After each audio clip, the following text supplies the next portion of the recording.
Hello, everyone. First, I hope this YouTube message finds you and your loved ones safe and healthy. This is going to pass, hopefully soon, and we can get back to our normal lives. I miss you all, mainly because I miss being around people and my students.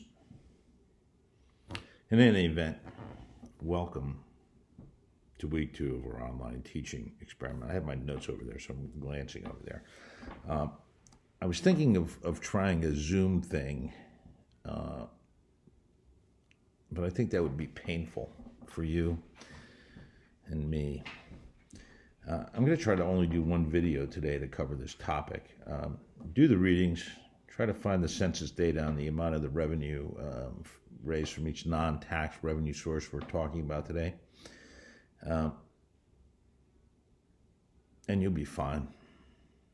I'm sporting all kinds of GW stuff today to remind me that I'm not on campus. Go Colonials. Most people are surprised to learn that states raise only about 45% of their total revenue from taxes. Local governments raise even less as a percentage. So for local governments, by the way, this varies depending on the state. Some states like California and Michigan are very dependent. The local governments are very dependent on non-tax sources.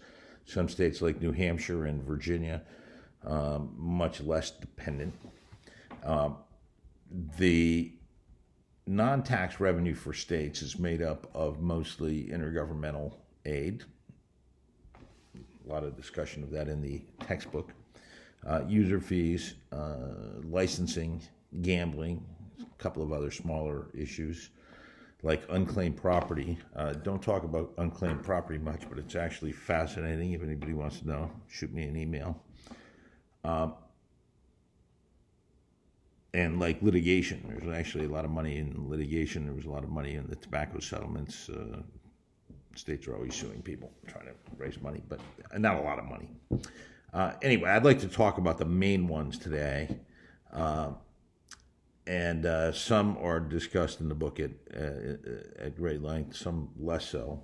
So let's start with intergovernmental aid. There's some really good information on the internet. You can go find it, Google it, on the pros and cons of intergovernmental aid and the amounts out there. Total aid from the federal to state and local governments in 2019 was about $900 billion.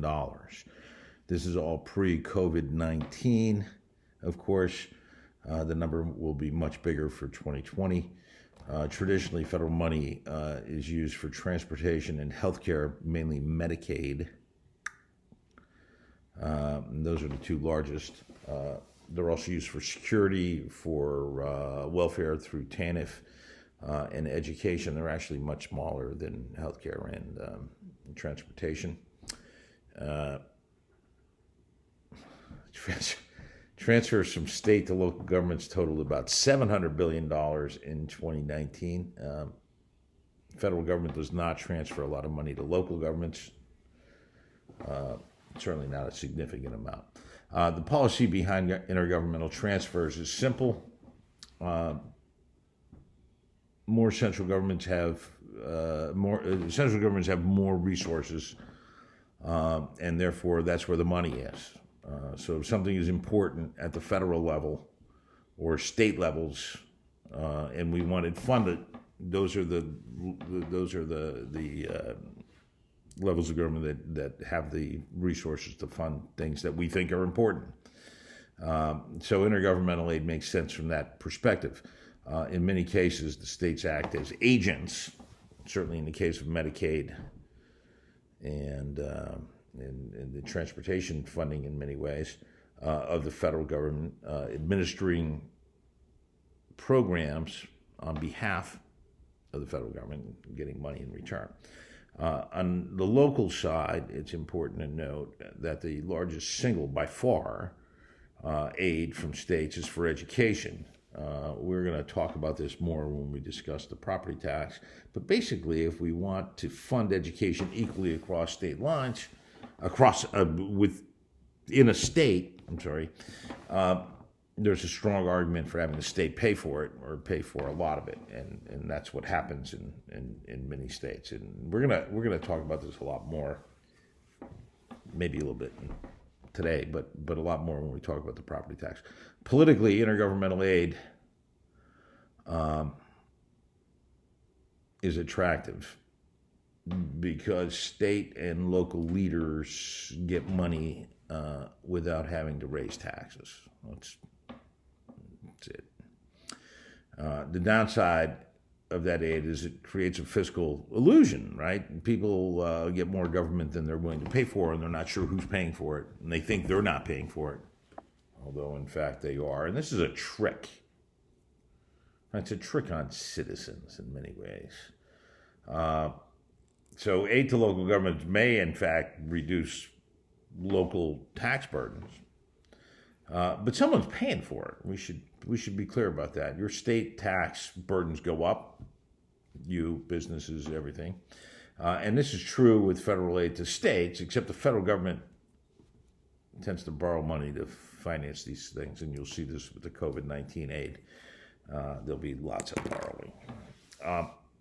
My biggest beefs, it's really more than one beef, with intergovernmental aid is that, one, they're inefficient.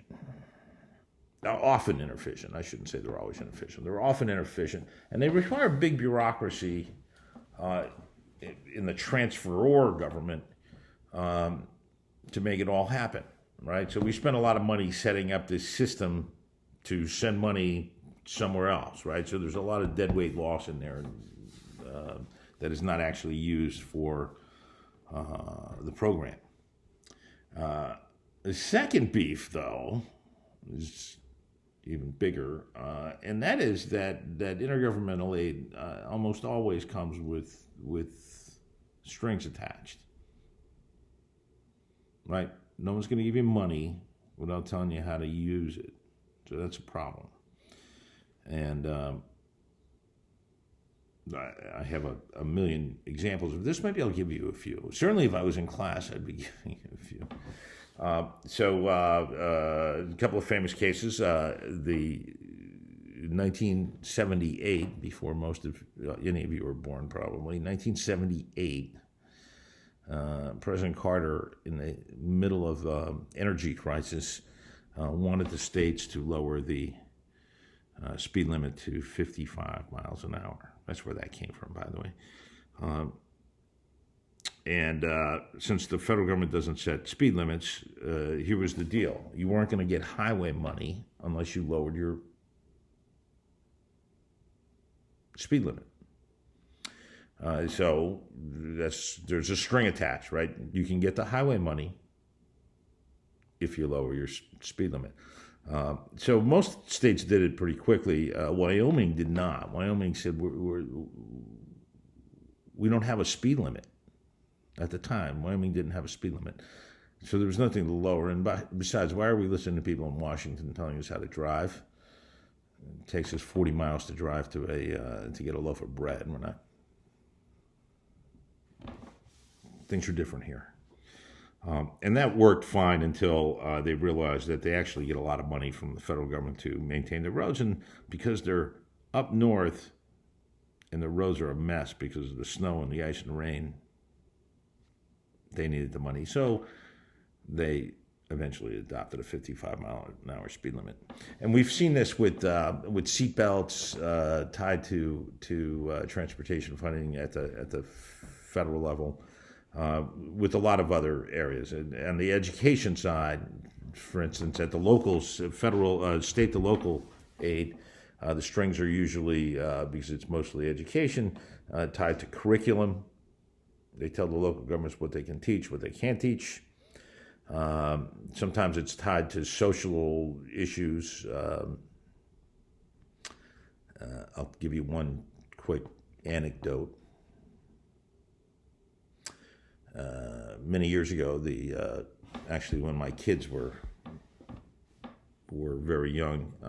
Virginia was controlled by the Republicans. Controlled the all three branches of government in Virginia, and they said, "Hey, we're going to have a moment of silence." Actually, they said we're going to have we're going to allow voluntary prayer in school, and that was shot down by the ACLU. And then they turned around and said, "No, we're going to have a mandatory moment of silence, which is legal."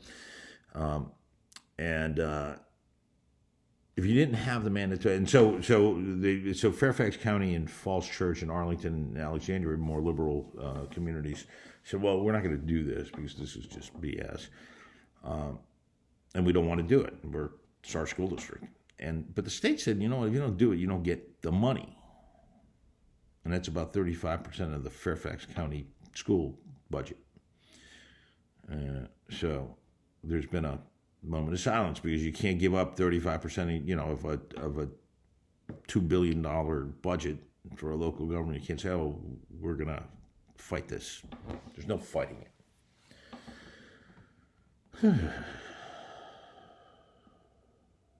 Taking a break for a moment. Not sure why. Damn it. Elena?